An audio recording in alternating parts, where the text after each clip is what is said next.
So here it is, guys, the one you've all been waiting for, the one where we talk about the bend.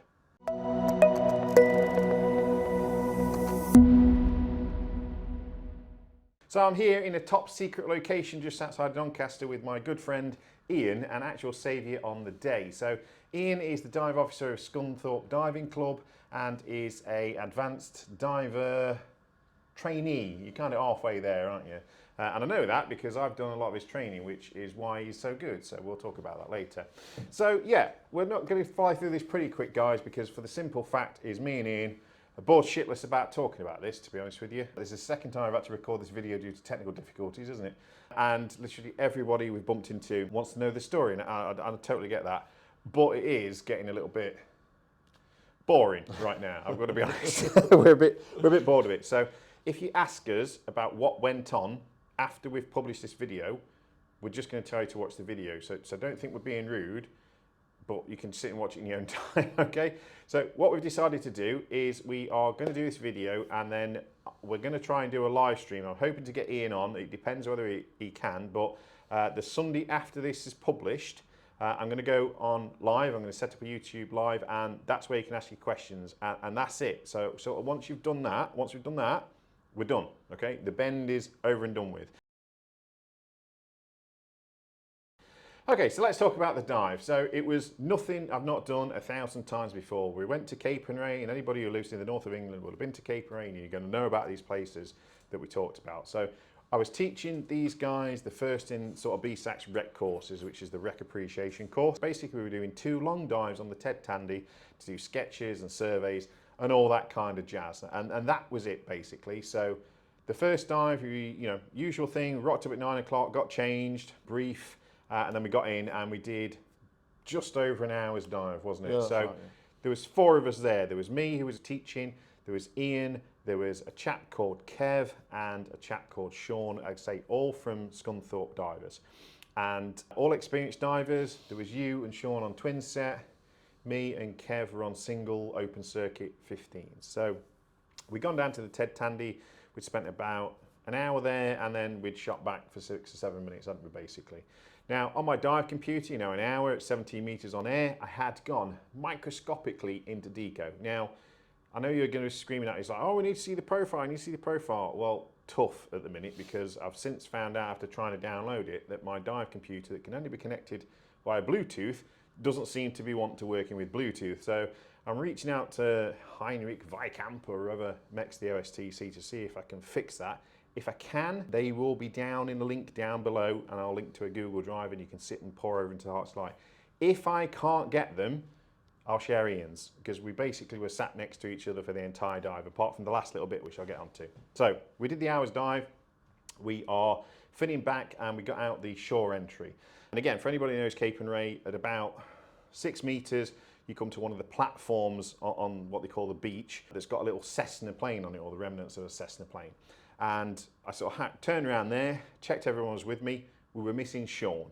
So Kev and Ian were there, so I said to them, right, you do your safety stop. I'm going to go up and make sure that Sean is okay, because again, you're an instructor, that's what you're supposed to do. The little bit of deco I'd got had well cleared by the time we started coming up, so I wasn't anywhere near deco at that point.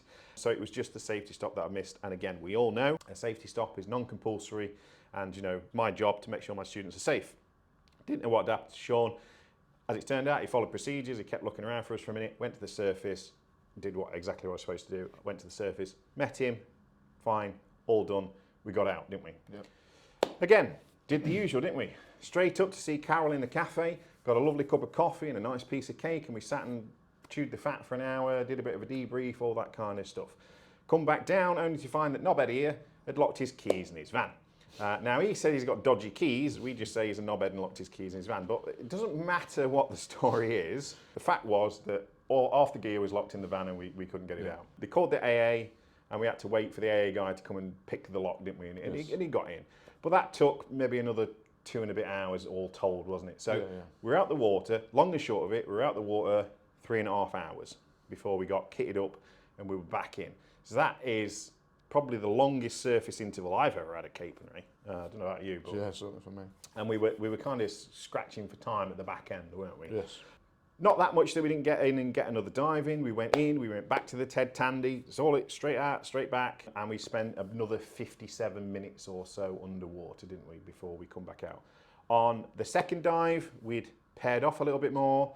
So I was with Kev, and we come to the plane and we come up the gravel slope, you know where I mean, and we sat and did 3 or 4 minute safety stop there. So that was all fine. You guys came up the beach side, didn't you? Yes, Where we did the first one and they did safety stop. So everything was pretty textbook. I can certainly tell you without a shadow of a doubt that I have done way worse profiles in Capernwray, chasing after students, bouncing up and down all day long than these 2 dives. I was diving with good quality, experienced divers, and it was just a regular ass dive. It wasn't particularly cold. There was literally nothing about the dives, was there? That was No. The most exciting thing was getting the AA guy and seeing how quick it is to pick a Volkswagen van lot. That was the most exciting thing we had, and that was that. Okay. After we did the dive, the second dive, we got out again. We had to do all the debrief about the course, next steps, and you know, if you're an instructor, you know what I'm talking about. So we probably spent an hour. Probably a bit longer actually, an hour, 20 minutes getting de-kitted, debriefing, you know, the photos, which I'll put up here. So I don't normally get emotional about these kind of things, but I've not published this photo before, so I wanted it to go on this video. So this was the photo after the dive. You can see all happy and smiley. Absolutely no signs of anything at this point, was there? No. So these guys were all traveling together. I was traveling on my own. We said us goodbyes, off we went. Now, I can't remember who left the car park first, but that's pretty irrelevant. But anyway, off we went. I zipped off and did the usual thing again that I always do. You know, it wasn't cold, like freezing, like death cold, was it? No, But it was cold like it always is. You know, it was December after all. So I jumped in the car, heater on full, heated seats on, whacked everything up, full roast, you know what I mean? And off I went. I got to Lancaster Services, pulled in there, went into, I think it's the Greg's there, got myself a cup of coffee and progressed on, and that was that. I'd just slipped off whatever road it is onto the M60, and I could feel a little bit of pressure in my right ear. Now, I've got really waxy ears from when I had like lots of ear infections when I was a kid, and that's nothing unusual. Normally, if I've not been diving for a few weeks, and I hadn't, I can sometimes get a bit of wax build-up, although I try and look after my ears, and the water gets in and expands it, makes it swell and makes it feel like it's blocked, and that's exactly what it felt like. There was no pain, just a little bit of deafness really in it. So didn't think too much about it. I'm hurtling down the motorway in the fast lane, let's say at 70 miles an hour, cruise control on and all that kind of jazz. And suddenly 3 lanes of motorway turned into 6 lanes of motorway that then turned into some very violently shaking red lights just going backwards and forwards and, you know, well, side to side like this. And at that point, I think even my dumbass realised there was something wrong. So at that point, I hit the hazard lights on the car because I knew I had to at least pull up on the motorway. At this point, I was struggling to see. I could just see, like I say, a blur of lights. You know, visual disturbance is an understatement for what was going on. So as I was pulling over, I was trying to be careful, trying to look and see. Nobody papped their horn or anything, so I didn't think I actually like nearly took anybody out or anything. But I managed to get over to the hard shoulder. As I got over to the hard shoulder, the nausea was there straight away, okay? I knew 100% that I was going to throw up and violently as well.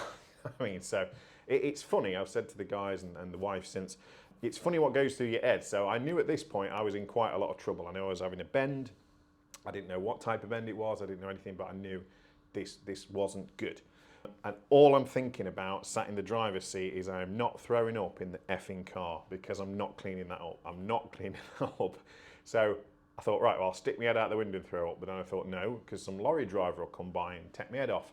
I couldn't open the door because I couldn't tell how far away I was from the traffic that was just constant. I mean, it's a really busy Sunday as well, wasn't it, on the motorway? It's like super busy. So I climbed over into the passenger seat. How I got there, I've no idea. I managed to open the door, stick my head out, and then that's it. Just the world came up through my mouth, and I just started vomiting, and it pretty much didn't stop. Before I'd climbed over, I managed to get a call off to the wife. Now, I couldn't see my phone, but the phone was plugged in. You know, I got one of them cars with the fancy screens where you can Apple Play.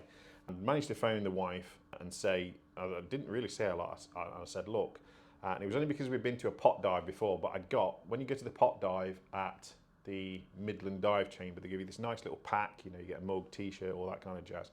But you get a little credit card thing to keep in your wallet with their contact details in, and I knew that was in my wallet. So I knew I was having a bend, I knew I needed some assistance, so I phoned the wife, and all I said to her was like, the card's in my wallet for the Midland Dive Chamber, ring the number, give them my number and get them to ring me. And then I hung up. There was no explanation, it was just a simple instruction.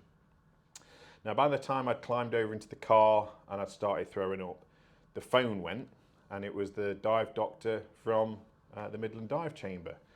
But at this point, I literally couldn't speak. I could not stop retching.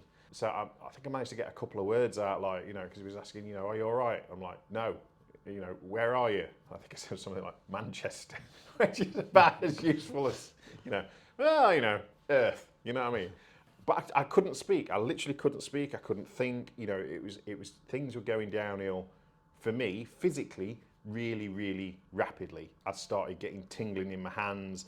I don't know whether that was cold or whatever, but the breathing was getting difficult again, whether that was just because of the retching all the time, I don't really know, but I was really, really not in a very good way. I was on the side of the M60 motorway and nobody knew I was there. So for me, it was quite terrifying. Now, again, pops in your head that I know that if you're on the side of the motorway, the advice is don't stay with your car, move away from your car, get up the bank. I couldn't see the bank. I could just about make the barrier out, and then it just looked like dark. So I'm thinking, well, if I get out there, no one's ever going to find me. So I didn't want to do that either. So yeah, I was in a bit of a mess. The dive doctor at this point must have thought he'd got a bad line or something and hung up. And then a few seconds later, I get another phone call, and thank Christ it was these guys. So I think I'd left first, and then you must have, because you said I come past you, didn't you? You saw me. Yes, you passed us. Yeah, so my car's got a private plate, guys, and so I passed these. They spotted me. I didn't spot me going past them. I was in front of them when all this happened. But thank God for that, because they saw the private plate on the car, and like Ian said, you said to me, didn't you, like if it wasn't for the plate, yeah, I wouldn't have recognised it. He'd just thought it's another car broken down at the side of the road, and that would be the end of it. So private plates save lives, guys. So if you've not got one, get one. But in all seriousness, if it wasn't for that, these guys wouldn't have known I was there. So anyway, from my point of view, the phone rang. Again, it was all plugged in on the screen. I just managed to reach up and hit the screen, answer. And it was Kev on the phone, wasn't it? One of the other guys with you. Right. And he basically just said, are you all right? And there wasn't any urgency, because I think, common sense. We just thought you'd broken down at the side of the motorway. Which would have been like the obvious thing to think about. And I think I managed to get out something like, no, mate, I can't see, or something like that, hadn't it? So again, at this point, consciousness was getting to be a bit of a luxury. And then I heard Kev, then he sort of all right, mate, no problem, run away. And at that point, the relief I felt, guys, was just unreal. That despite all the technology, the iPhone, the this, that, and the other, that somebody was on the way and somebody knew where I was. It was just that sense of relief that somebody was on the way. Now, again, I can't tell you how long it took these guys to get round, because I was just busy, trying to keep myself together. But just the nausea and the retching and the trying to vomit was just pretty constant at this point, to the point where it just, if you've ever met somebody that's been really, really seasick and just can't stop trying to throw up, that was me. Like I say, consciousness at this point was a bit in and out. But anyway, I do remember sort of sat there in the chair, in between bouts of throwing up, thinking, oh Christ, I just want to die. And then Sean, the other lad, running up, and then when they must have arrived, and he grabbed my hand and he was like, it's all right, Andy, we're here. And at that point I was like, thank fuck for that, because something good's going to happen now. Don't know what that is, but it's fine. And I sort of and he kept asking me, didn't I? I was all right. It's all right. And I kept thinking, I've just answered that. Shut up and leave me alone. Now this could have been 10 minutes in between. I don't know, but to me it just seemed like a lot. And at some point I just stopped responding, because I just went unconscious. That was it from my point of view. The next thing I remember is waking up on the side of my car. But I think at this point, because although I was present, I wasn't really there. I think Ian needs to step in, because obviously when you pulled up, yes, it wasn't carnage at that point, was it? But no, it wasn't carnage, no. Yes, it was. We were in a panic at that point. Yeah. But before we go into that, I've had a lot of shit on this channel about being a kit tart. Now I'm sat here and I've noticed an Apple Watch Ultra on your wrist. Well, that's because I need a new dive computer because I broke my other one. So since I've been sat here, that's all I've been thinking about since I've... What, I've got a new watch? He's even got a fucking orange That's strap. how much a kit tart he is he's like obsessed with other people's kit. But anyway, get back to the story. Don't mind my new shine is. It's still cheaper than your one on your wrist, mate. Let's put it that way. Yes. Yeah, there we go. Right, there we go. So we got out of the car, rushed over to you, and opened door. You were just laid in your passenger's seat in a pretty poor that's what I remember. Yeah. I then got thrust your mobile phone into my hand and said, "Here, speak to." Yeah. No, I do remember that because in between you guys getting there, the dive doctor had obviously tried again, and this time I'd managed to find my phone because I thought that might help, holding it close to my face or something. You're not thinking rationally, are you? So, but anyway, I got it on it. But again, retching and I just couldn't talk to him. Yeah, that's right. Yeah, and you rocked up, didn't you? So I got given this phone and said, "You need to speak to this doctor." I think I just give it to somebody who said doctor. That Yeah. was it, yeah. That's all the information I had. Yeah. Oh, hello. Yeah. So I'm talking to this. I don't know who it was, to be Yeah. honest. I assume a doctor. And I explained the situation that we were in. We'd been to Cape and Ray, and we're outside at motorway, and described what was happening to you at that time. And the he said was, "Get him here as soon as you can." So I said, "Okay, well, we're waiting for ambulance coming," because we'd phoned 999, because we'd raced back around the motorway network and called them in that time. And then I hung up from the diving doctor, because that was... So as far as we were concerned, or you were concerned at that point, I should have been heading off to rugby. So he told me he was at rugby, yes. Yeah. About half an hour passed, and we saw an ambulance coming on the opposite side of the motorway. I do remember being conscious for that because Sean squeezed me and he says, "Look, Andy, the ambulance is here." And I remember seeing an ambulance coming up to the side of the motorway. And the relief, me and Kev looked at each other and was like, "Yeah, thank God. Thank God that's coming." We were having a chat. How long do you think it'll take us to get back to us? Well, I said, well, it took us 5 to 10 minutes max To loop round the motorway. to loop round. It'll take them 5 minutes with their blue lights on. So we sat there. What's 5 minutes? That's 10 minutes. Well, you'd have thought they'd have got there quicker than what we got there. Yeah. Half an hour passes. That might have not been our ambulance. It wasn't our ambulance. It clearly wasn't our ambulance, was it, that one? No. Absolutely. No. So after that, a couple of minutes later, that's when you passed out. Right. Or went unconscious. Kev then rephones 999 to try and Bit of advice. hurry them along or advice, anything. And that's when they told us to lay you down in your car seats. I think the aim was to try and get you in the recovery position. Yeah. But to do that, we had no way of rolling you at that point in the car seat. Yes. And that was the point I woke up again at that point because I was laid down and I woke up and I sat up in the car and I'm looking and I'm thinking, and again, it's just funny. I was thinking, which fucker's done that to me? At that point, the other side of my brain said, "Do we care?" And I was like, "No, fine." And I laid back down and passed out again. Yeah, that was that. Yeah. I do remember that. Yeah, I remember waking up thinking, "What the hell?" Yes. Yeah. So I think it was about an hour and 15, hour and 20 minutes later. Yeah. The ambulance did rocked up. arrive. But you did say to me before when we were talking about it that you had a real difficulty in explaining where we were. Yes. So we'd given them, 3 words? Yeah, didn't use that. And that didn't seem to help. We were trying to describe that we were westbound, I think it was at the time, on the M60 or 61. I'm not familiar with the area, to be honest. No, I'm sure it was the M60 I was on, but...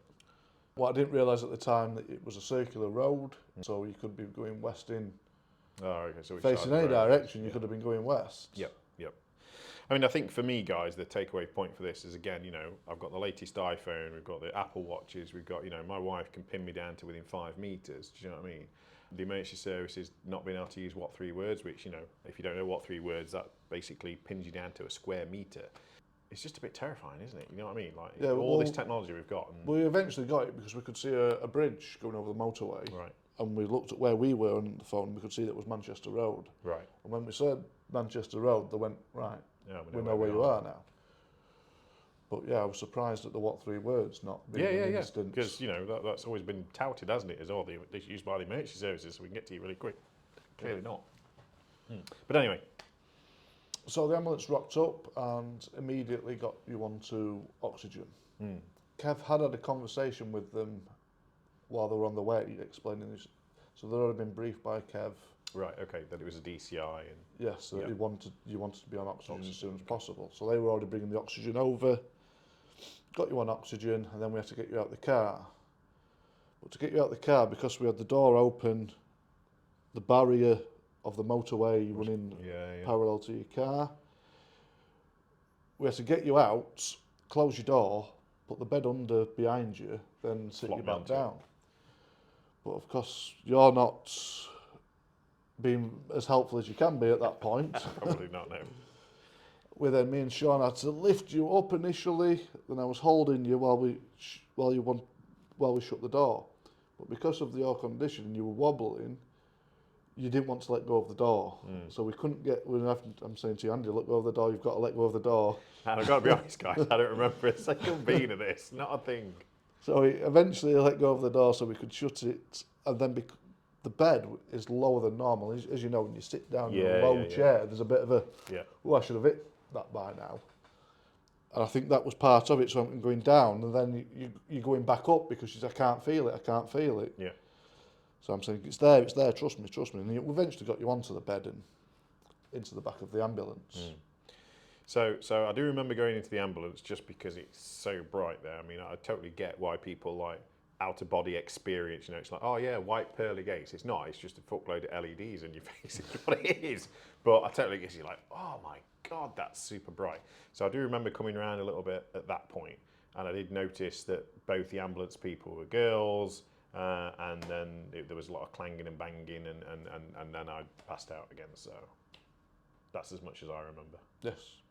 So once we got into the ambulance, there was a discussion. They took all your vitals, and I'm not medically trained, but they did whatever they have to do when I was in there. Then we had a discussion of what was going to happen next, where you was going to go. So I'd explained that you needed to be in a hyperbaric chamber, which they didn't disagree with. They just didn't know what the process was. And their control, I think at the time, was indicating that they went to Manchester, or a hospital in Manchester. And I don't know where we were. Salford. I think we ended up in Salford, didn't we? So they'd said to me, I said he needs to go to the chamber in Rugby. That's where they're waiting for him, because that was the last conversation we had with the diving doctor. So they was like, they said, what about the Wirral? And I said, well, I don't know. The Wirral could be full for all I know. I've just been passed the phone, and it was the Midland Diving Chamber saying, bring him here as soon as you can. I said, that's all the information I really have. I don't know anything about the Wirral. I mean, I need to cut in there really, guys, because this is one of the things we've had a chat about, isn't it? And what we do a bit later on. So when we get to the back end of the video, you're going to watch, because there's definitely some points we'd like to see, some things we'd like to see with the way the chambers organise themselves, the way the DDRC sort of advertises itself, and the National Dive Acts and Helpline, and also about some of the BSAT training, or maybe the whole agency training, certainly in the UK, because it's slightly different than around the world. So do make sure you watch the end of that, because we're going to talk about that at the end, because that sort of caused more delay than probably what it should have done, isn't it? I guess is what we're saying. Yes. But anyway. So during that discussion, their control had come on over the radio and said, here's the DDRC. Oh, they give them the DDRC number, or the National Helpline. Yeah, so they give them the DDRC phone number. So the ambulance lady gave them a call off her personal mobile. Whoever answered, she immediately went into a medical mode and gave you blood pressure, I assume, your temperature. I don't know, whatever else she gives at the time. I weren't really listening because I didn't understand it. And the person on the other side of the phone had said something along the lines of, I'm just the operator. I'll get the diving doctor to call you back. So that had then annoyed them a bit, because in their eyes, they're outside of the motorway. I'm sure their training, no doubt, says get them out of danger as quickly as possible, and themselves. Well, it's sketchy on the side. I think it was super busy, wasn't it? Yes, the motorway that night. The cars was in pass, was shaking, the ambulance. They wanted to get off that motorway. Within a few minutes, they did get a phone call back, Mm-hmm. and the ambulance driver answered her phone, and the person on the other end of the phone said, "Can I speak to Andy Walters, please?" And her reply was, "Sorry, you must have the wrong number," and hung up.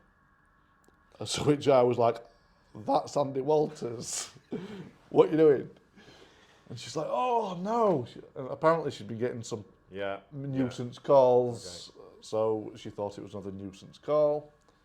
So she tried to call the number that had come up that the doctor had rung off. But then that put them through to an automated system because you can't generally phone doctors direct. No. You can understand that, can't you? Yeah.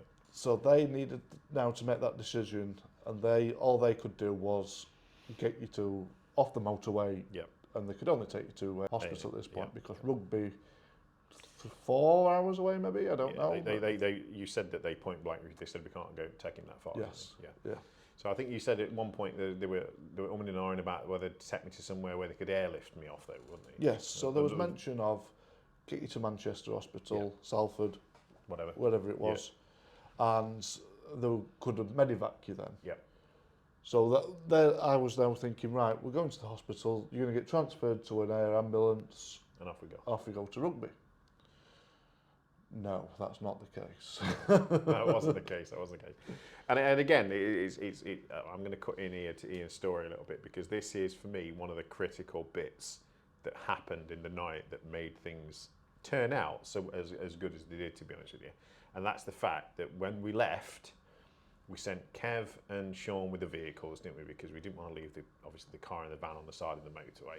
So they took the vehicles home, and you came with me, didn't you? Yes. Which, if you think about your training, if you've done BSAT training, okay, what we're taught is you tell the medics not to give Mentanox, and that's it, and then you tell them they've got a DCI. But they don't know what a DCI is, okay, and that's going to become very, very apparent as we start telling the next bit of the story, because nobody had a bloody clue what was going on with me apart from Ian and myself, which I find quite scary. Yes. But anyway, so getting back to the story then, we zipped off to the hospital, blue lighted, didn't we, on the way. And as far as I remember, it was just a lot of bumping and rattling. And not a lot went on in between, apart from the fact that we were going there. No, we were having a laugh and a joke, ambulance crew. Yeah, I think I remember hearing the lass. So the lass had been doing ambulance in 28 years, hadn't she? Yes, and this was her first. And this was her first DCI. So 28 years doing this, 360 odd days a year, whatever. A first DCI, first time she'd ever even heard of it. So that's how rare in medical terms, with people that the emergency services see day in, day out, how often they see this, which is like virtually never. So it's not a surprise that they don't know anything about it or what the treatments are or anything really, was they? So anyway, we ended up getting to the hospital. I remember as they were rolling me out the doors, I rolled over and puked all over the floor. I would like to add at this point, yeah, since you'd been given the oxygen, you were starting to improve. Yeah. Now, you had got worse when you went onto the oxygen, like we're taught. Yep. But you were starting to say odd words in the ambulance. Yep. And your condition was improving while I was in the hospital. Yep. So you got rolled into a private room in the hospital, and there was a group of doctors, nurses all rushing round you, sticking pads on you. Of sticks. Yeah. I remember finding lots of pads over the next couple of days, like on my ankle 3 days. What's this? I got told to sit in the corner, and the ambulance team then briefed the medical, the doctor. There was 2 doctors at this point. After that brief had happened, I went in there. I interjected and said, "I'm sure you guys know exactly what you're doing. You don't want to go into someone else's work and tell them what to do. No. I says, but for me, all I'm concerned is he gets to a hyperbaric chamber as soon as possible." And the doctors said to me, "Well, we're going to do a few tests first, see if we can establish what's going on." I said, "Well, he's got decompression sickness, that's what's going on." Yeah. I said, "How long's that going to take?" And they went, "Usually about an hour." The whole situation had got my adrenaline going. Yeah. And rightly or wrongly, I then flipped at the doctor and said... And he did, because I was kind of conscious at this bit, and I do remember looking down at the end of the bed, and there's this doctor, and Ian's, he's quite a big bloke, and Ian's going, you should have been in the bloody chamber an hour ago. So, you know, when he said he flit, he was getting quite irate. But again, from my point of view, that's exactly what I needed, because these guys, the doctors, can't knock them at all. They do a brilliant job day in, day out. They just haven't got a clue with this type of injuries, because it's just not something they see. It's not something they train for. You know, if you're a scuba diver or anything more than sports diver level, you know way more than these guys about DCI, and it's just proved to the fact. So they were going to keep me in and do it. So I had chest X-rays, I had blood test. They took arterial blood. I woke up for that. They got this needle in my wrist and they were doing this with it, trying to find this artery. I tell you what, that hurt. That woke me up. Jesus! I looked down. I was like, "What are you doing?" I remember that. I was going to ask for a go at it, to be honest. Oh, mate, seriously, that more than smarted. Yeah, that woke you up. So while we're at the hospital, then they did all the tests, and it come back, didn't it? This arterial blood thing that they were scraping. They've been before. poking you as well. Yeah, they've been poking me in the chest here, and obviously, I was going, "Ow!" You know, I'd been throwing up constantly for the last 4 hours at this point. Do you know what I mean? So the muscles were quite tender there. So the surgeon guys like pressing me and going, "You got pain there?" I'm like, "Yeah, that really quite hurts," which he did. And then they took the arterial blood. So they did the blood test, and they found out that my white blood cell count was through the roof. And again, we'll talk about that. So from their point of view, they've gone white blood cell count through the roof. So he's fighting an infection, because that's what it indicates. Okay, you've got a bad infection. And he's got chest pain here. His gallbladder must have burst. So when you were arguing them, they were actually thinking of prepping me for surgery, weren't they, to whip my gallbladder out. So, which is, so I mean, this just demonstrates, guys, how, you know, I mean, in their world, 2 and 2 probably does make 4, but in our world, 2 and 2 was making 28, because, you know, there was like, that just wasn't what was wrong with me, was it? No. So it's quite, I wouldn't say it's scary, but you know, it's eye-opening. eye-opening, isn't it? It's just eye-opening and a little bit worrying. You need to know what you're talking about. You need to know what you're talking about, and you need to make sure that the medical professionals you're handing the person off to are at least in touch with the DDRC, because, like I say, when we get onto the chamber bit, I'll tell you probably what happened. And then the next thing I remember is, you know, because I say I was still drifting in and out of consciousness. The O2 had made me feel a lot better. I was definitely awake more than I was before. And I remember you sort of shouting at the doctor saying, you know, he should have been in the bloody pot an hour ago. Well, so what happened there is that they all left then. Yeah. And that was to get away from me, I assume. Yeah. Well, they probably needed a chat away from me as well to actually discuss, does this guy actually know what he's talking about? Yeah. Or, you know. So they all left the room, and then the ambulance driver came back in, and she said to me, basically, keep at him. Because she understood, whether she understood or not, but she'd realised Well, she appreciated the fact that we knew what we were talking about. And we knew what, yes, because she said to the doctors as well while they were in there, you need to listen to what he's saying. He's the expert in this, not us. Now, I'm not an expert in DCI.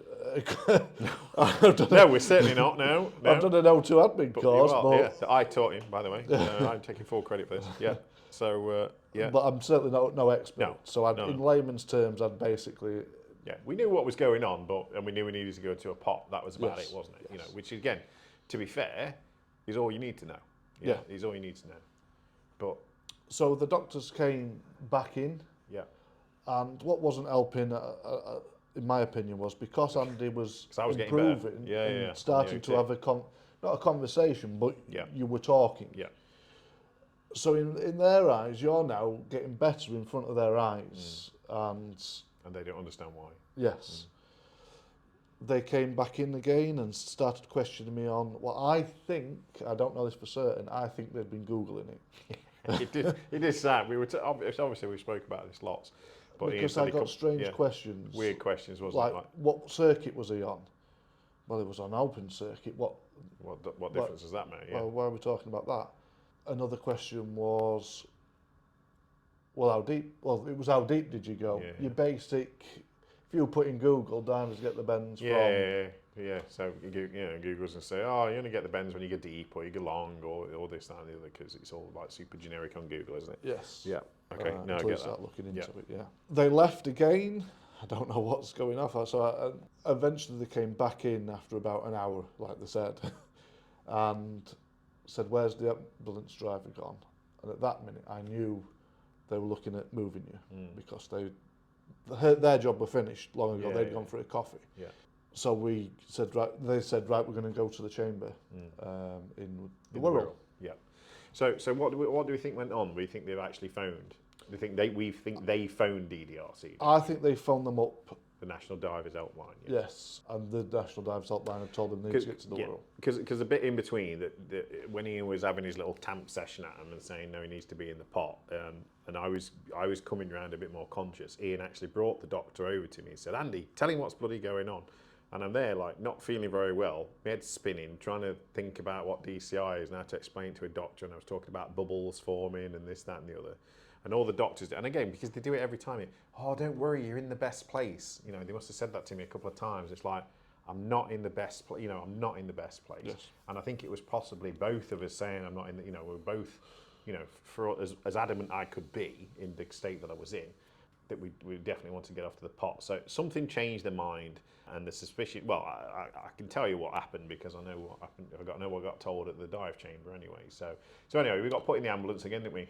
Yes, I got put in the ambulance and off we went down through Liverpool. Yeah, Liverpool way. We went off to the Wirral. Yeah. We went through the tunnel, which Oh, yeah, that's was right. Yeah, I got my own closed. tunnel, didn't I? So I've been waiting for 12 years, guys, to get a bend so I get a free helicopter ride. I get a bend, and all I get is a bleeding tunnel. Liverpool tunnel. Yeah. I get Birkenhead Tunnel, I think it was. So when the ambulance screeched up to it, it was closed for maintenance, and the police are actually there, you know, making sure nobody tried to get through. So they did let us through, and we got blue lighted. We got told to keep to the left, I think, or something. I heard him say, but he said just keep to the left, and I'll let them know that you're going. So I got my own private tunnel, which I guess is something. I'd have preferred the helicopter, I think, to be honest with you. But anyway, it was what it was. And then I remember rocking out to the Wirral, and we kind of got there. Well, the ambulance doors opened, I and remember that. I'd stumbled out the ambulance and relieved to see three They were all waiting for us. all waiting for the us. car park. And I said to them, I'm so glad I see you. Yeah, absolutely. That's basically, as Ian said, the doors opened, I looked down, and it's really reassuring. There was like a whole, you know, seemed to me a team of people, 3-4 people, all waiting and ready for us. And then we went straight in. So I think you got bundled in the I got whisked into a waiting room. So the Wirral used to be, or the chamber at the Wirral used to be in a hospital, in one of these private hospitals in the wing there, but it's recently moved into this big unit because they do a lot of training. I mean, these places in the UK are private organisations. They're not run by the NHS. They're paid for by the NHS when they're doing NHS treatment, which is what I got. And again, we'll talk about that at the end, especially for some of our Canadian and USA viewers or people that don't live in the UK. We went in, I went into assessment, and again, by this time, Ian said, you know, I've been on O2 all this time. I actually, compared to where I was, feeling quite chirpy. I mean, still, like, I can't move my head, I can't look at anything. If I move anything or I look too much, then the world just goes wobbly again and I start throwing up. So the only thing I can do is lay flat, head still, and just answer questions, you know, that are given to me, you know, audibly. So we went in, I went straight in with a dive doctor, and he did, you know, a load of tests to try and, I guess, identify what type of bend it was, you know. Got this hand, is like, right, push me back and pull, and, you know, this legs and all that kind of stuff, which I guess is checking for nerve damage, spinal bend, all that kind of stuff. So I'm feeling better. I'm getting assessed by the doctor there, and I said to him, you know, so we were having a chat about what happened in the A&E, and he was like, oh yeah. He says, well, apparently they did phone the National Helpline after Ian had his little issy fit at him, and, you know, for some advice. And they did say, you know, well, he's getting better. And the DDRC doctor said, well, that's because you got him on O2. And as soon as you take him off O2, he's going to crash right back down again. So, you know, stop being a dickhead, put him back in the ambulance and get him over to the Wirral. And then they made the decision to, you know, actually put me in the pot. So, again, another gurney changeover and this, that. I must have led about 6 of them things. And they wheeled me into the pot. And again, this pot, they've got 2 chambers, but they're in this massive warehouse now that is totally and utterly unheated. And by, what's this, like 10 o'clock at night, something like this now? 10, 11, I'm not even sure now. And it was Baltic. It was absolutely Baltic. So they put you in, and I had a table 6 recompression, which was basically 7+ hours. They took me back down to 18 meters, and then we spent a lot of time on oxygen. Now, the way it works, because you're breathing oxygen at extraordinarily high PPO2, so we've done the maths on this, haven't we? It's not very difficult, but the PPO2, as we all know, in diving is 1.4, isn't it? That's the MOD, 1.4, we hit it. I was breathing 100% O2 at 18 meters, which means the PPO2 I was on was 18. So that's quite a difference from 1.4 to 18, isn't it? Really, I think this 1.4 is a load of shite. I'm going to be diving like a PPO of 3 next. I've done 18, it's nothing. But anyway, it's very high. And I can promise you, after 7 hours, it's nuked your lungs. Like 100% O2 at pressure for a long time, you feel like you've got like the worst chest infection you've had in a long time. It's quite knackering. You're breathing in, you have to sort of hoover it in. It's not like breathing off a reg. You have to it in, and then you've got to blow it out, because you can't just breathe it into the chamber atmosphere, because that raises the O2 percentage in the chamber, leading to fire risk and all that kind of stuff. But you also then you're putting more gas in the chamber, which is increasing the pressure all the time. So you breathe it in and you breathe it back out through the mask, and it's a lot of work, especially when you're not feeling well and you're doing it for 7 hours. So the way we had to do it was we had 18 meters, we had 20 minutes on the O2, a 5-minute air break, 20 minutes on the O2, a 5-minute air break, and it was supposed to be 3 rounds of that. Then they said if I was responding well to it, they'd do another 2. Now we did the 3rd, and I thought, thank God that's over. And they said, oh yeah, we're going to do another 2 because he's really responding to it. And I was like, what are you on about? I'm just laid here dying. I'm not responding to anything. And the only thing they were doing, or the only thing I remember them doing, is they were putting the finger in front of my eyes, and I just had to follow the finger with my eyes. Now I found out afterwards what they were looking for is when I was saying that the world was moving side to side, is because the damage that I'd done to myself with the bend meant that my eyes were flickering like this, and that's what was causing that side to side motion. And what they were doing is seeing how stable my eyes were and how far they could do it before they got that kind of flickering going on. So that was quite interesting. It was shite at the time, I've got to be honest with you guys. No, looking at your finger.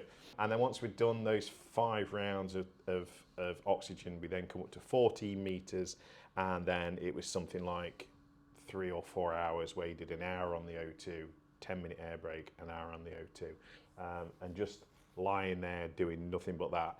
And of course, you're not allowed to go to sleep, because when you're sleeping, your breathing shallows up, and they don't want that. They want to cram the O2 into you. So every time I sort of like nodded off, they're like, come on, wake up. Bearing in mind I've been up since 5:30 to get to Capernwray. I come out of the chamber at 4:30? Yeah. So I've been up for 23 hours with quite a traumatic thing happening to you, and I was absolutely bollocksed. And doing all this, quite heavy breathing for 7 hours was quite tiring. But from my point of view, and I didn't think about it at the time because I still felt garbage, but bearing in mind when I went in, I was laid flat on a gurney. I couldn't, if I moved my head like that, I'd start throwing up and the world would go, okay? So it's laid flat, not doing anything. 7 hours I was in that chamber. By the time I come out of that chamber, I walked out, okay? I could stand. I mean, it wasn't beautiful. I didn't prance. I walked to the wheelchair, basically. But I walked out of there. I mean, absolutely magic what this thing can do to you. So anyway, you'd just been abandoned in the waiting room when your job was done. Yeah. Now, one of the other things that's interesting about the Wirral Chamber, I don't know about the others, but the Wirral Chamber is not an inpatient facility. So they've got this kind of deal with a bed and breakfast just around the corner, haven't they? So any of their patients that need to stay overnight, they just go into the bed and breakfast. So it was an interesting chat I had with the guy afterwards, because he said the first time a patient came in, he come in with a similar bend to what I got, and he said basically there's these 2 women with this guy like dying in between them like this. He said they just walk him into the room, chunk him on bed, and say, yeah, we're back for him in the morning. That was it. That's basically what they did with us, wasn't it? It's like, chuck us in. Ian stayed the night with me. Do you remember the name of that B&B?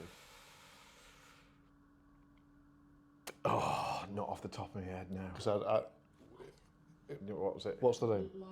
The Live View, that was it. Yeah. Now, if you ever go to Liverpool, go there. They do a fantastic really, breakfast. Great breakfast. Dave, the owner, he's a fantastic bloke. Really, really good. Yeah. I mean, do you want to go for breakfast? And I was like, yeah, I'm starving. Then I'd eat like 3 pieces of toast. And I'm like, right, I'm going to throw it up again. Look, that's really bad. Yeah.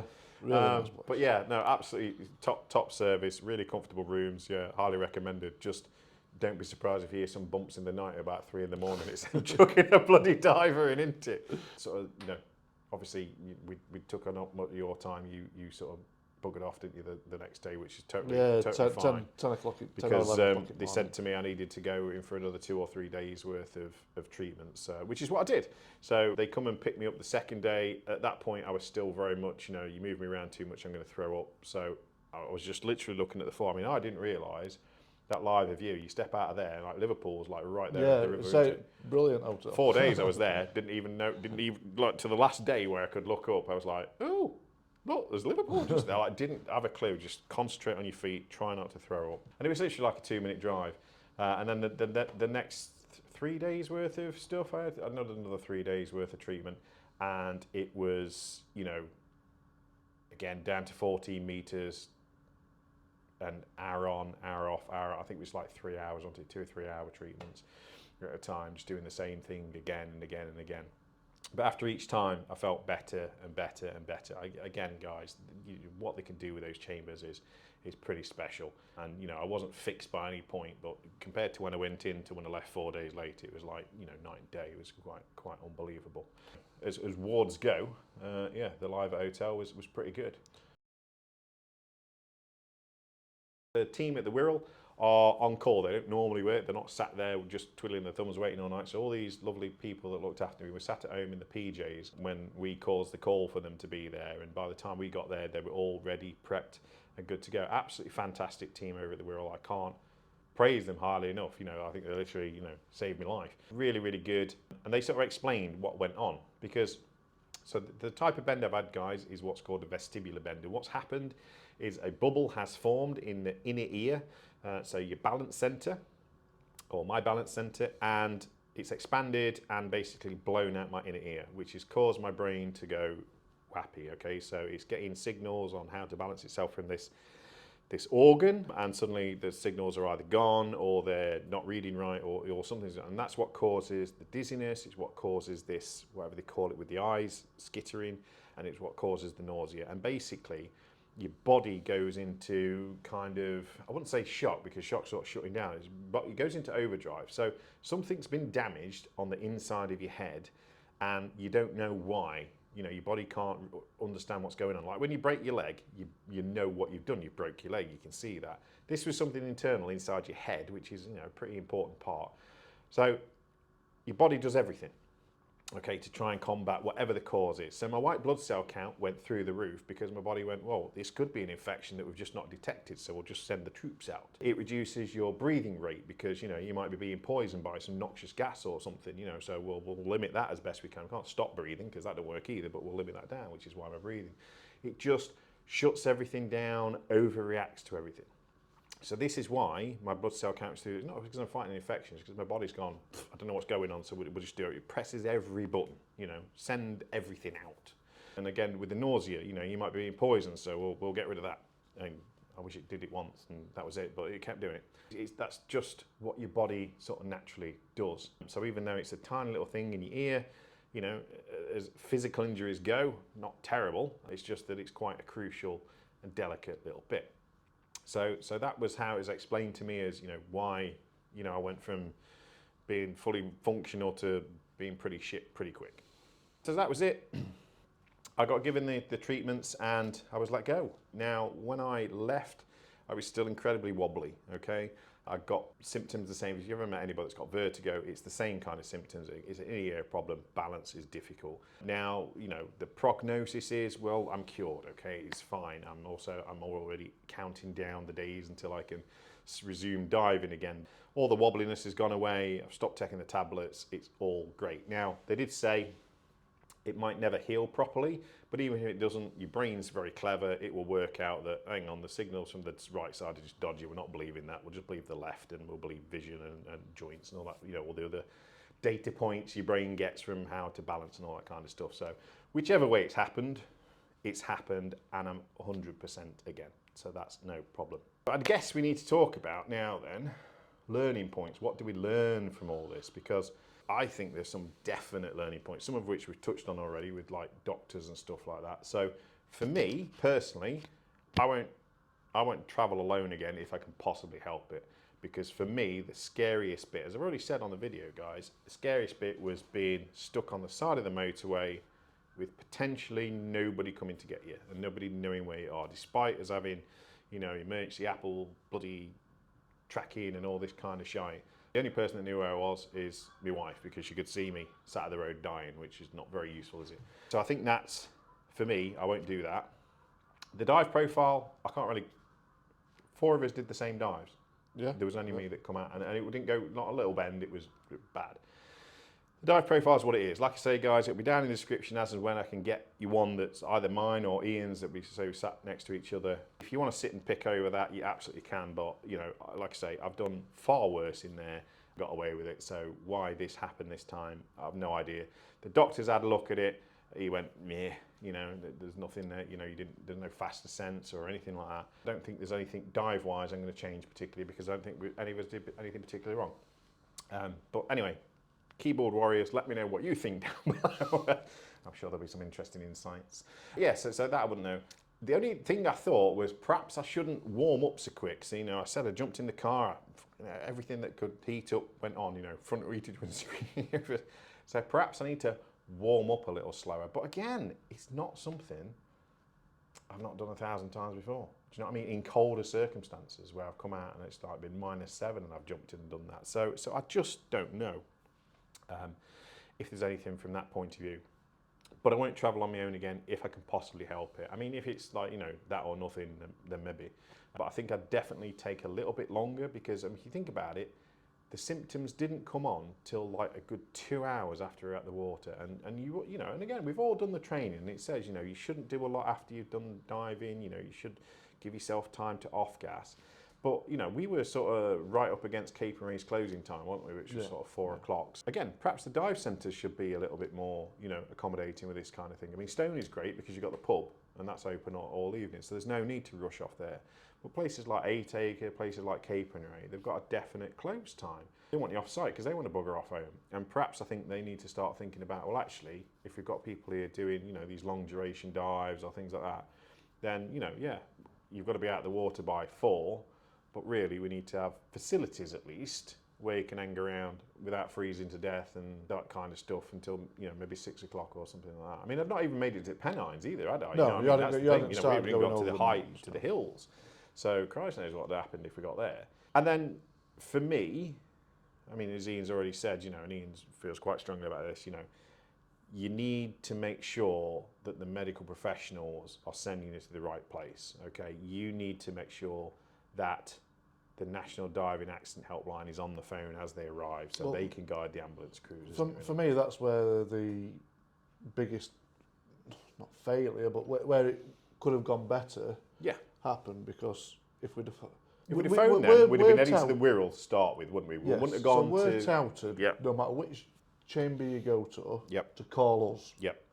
Now, that's incorrect in my opinion. So what Ian means about that, so we've done pot dive. I've done pot dives at the Wirral. I've done like 3 or 4 pot dives at the Wirral. I know the Wirral's there, but I didn't know where in the country I was because my geography is not great, and wasn't thinking straight. And all I could remember was, well, we went to the pot dive at the Midland Chamber a few months ago, and I knew that card was in my wallet. And like Ian says, you know, when you go do a pot dive, you know, they give you a little pack, and they, you know, like Dave over at the Wirral, fabulous guy, fabulous talk. If you ever get to go and do his talk, like go and do his talk.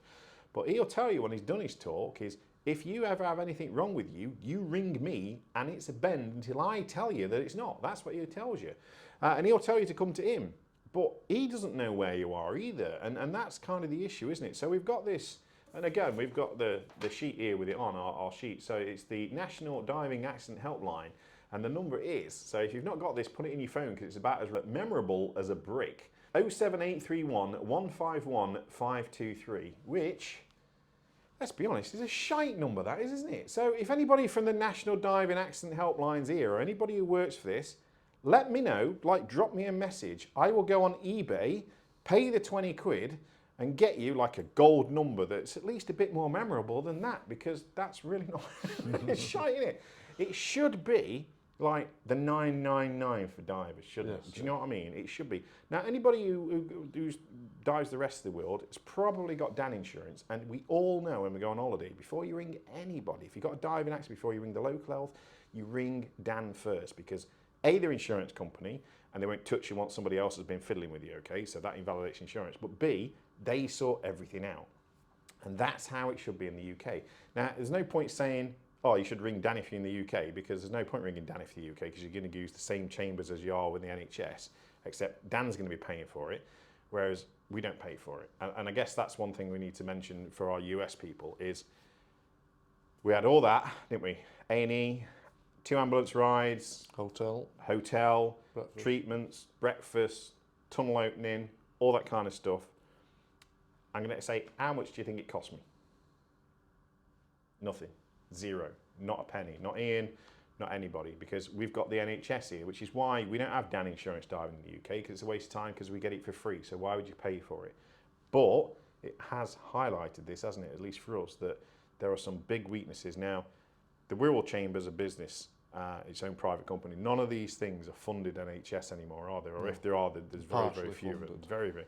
But what they'll do is they will then bill the NHS for the treatment that they'll give me. So it's in their best interests, from a business point of view, to get as many bent divers in as they can, because they get more money, which is not always in the best interest, is it? Because really, the guy over at Midland Dive Chamber probably should have said, well, you're probably nearer the Wirral. But, you know, that's like Sainsbury's saying, I'll go shop at Morrison's, isn't it? It just doesn't. Those people don't know at that time who's Midland didn't know that exactly. Wirral's got someone in there. And that's the other thing, you know, each one of these places only got one pot. You can't, like, halfway through treatment, stop somebody's treatment and then bung another diver in. So it depends. So there really does need to be this organising body. And as we understand it, it is the DDRC, isn't it? But the DDRC and the chambers need to get together and say, no, this is the number. Don't ring us. Don't ring Dave. Don't ring this number, and then they will sort it out and send you. That connects you to Plymouth, doesn't it? Takes you to Plymouth. So DDRC is based at the Plymouth chamber, yeah. But there's 2 numbers. Obviously, there's a different one in Scotland that touch you right through. So, you know, but again, if you're diving in St Anne's, which we do all the time. I didn't know that. What number do I find there? So it's 0345 408 6008, which is slightly more memorable than the shite one we've got in England. But I didn't know there was worse. another separate Scotland. But if you're diving in St Abbs, then that's the number you need to ring, isn't it? Yeah. So I think we need to educate ourselves on this a little bit better. I think the chambers need to get together and say, right, we're going to stop doing our own marketing, and for diving emergencies, it's one number to rule them all, which is currently that number, but should be a better number. But in an emergency, you really need to have that in your phone, and that is the first person you speak to. That is the person you get the ambulance crews to speak to, because they will send them then to an appropriate chamber, if there's one, or at least they go to an A and then we'll airlift you off. I still think 999 is the first one to get that process started. Yeah, I don't know. Yeah, maybe. Because I didn't have oxygen. Yeah. All right, I didn't know that. I don't know if they can call an ambulance or not. But anyway, yeah, so maybe 999. But again, if it's not your first call, it's your second call when it's DCI. It definitely is. Because like I say, I could have been laying in hospital still with no gallbladder. Still not getting any better because I've not been treated properly for it. And that, for me, is a little bit worrying. So I wouldn't want to driven you in my car, or in your car, in the state that you was in, to the Wirral, to anywhere. No, So I 999 get that. probably Yeah, the best I get one. that. 999. But then you do need to get in touch with them, don't you? So because like I say, 28 years on the ambulance, you'd never seen it before. No. And if they'd just picked me up on the side of the road, guys, and they'd find me first, I'd have just been off to A&E and I would never have had recompression treatment. No, because they wouldn't have known. So yeah, so it's slightly scary. So I think although some things didn't go as well as possible, I think overall things went pretty bloody well. Thank God for my private plate. Thank God these guys were behind me. I think I was very lucky in some regards and probably unlucky in some regards. But anyway, no harm, no foul. We're back in one piece. We can stand upright and the world is static once more, which is nice. The final thing we want to talk about, I think, is probably training, isn't it? I mean, at the minute we're taught very clearly, you know, once the paramedic turns up or the ambulance turns up, you're not to give divers Entonox. Okay, we're very clear on that. But actually, I think we need to go a little bit further and just say, you know, for dive managers, dive leaders, you know, the people that are organising these dives, you know, having this number and making sure that that phone call has been made to them. You know, maybe 999 first, you know, get the emergency services on the way to you, but then making sure that whoever's in charge of the dive contacts the National Diving Accident Helpline and gets that process underway to make sure that you end up in the right facility, I think is not too big of a step going forward for training. It's not too much to learn.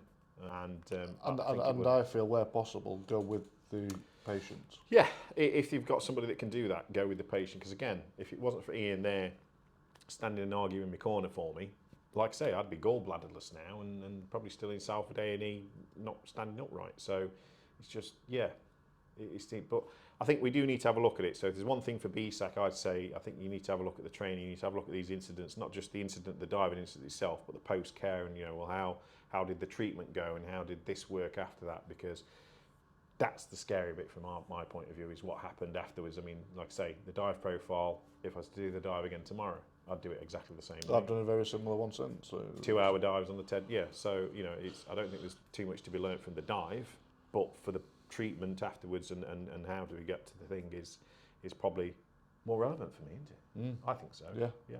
Okay.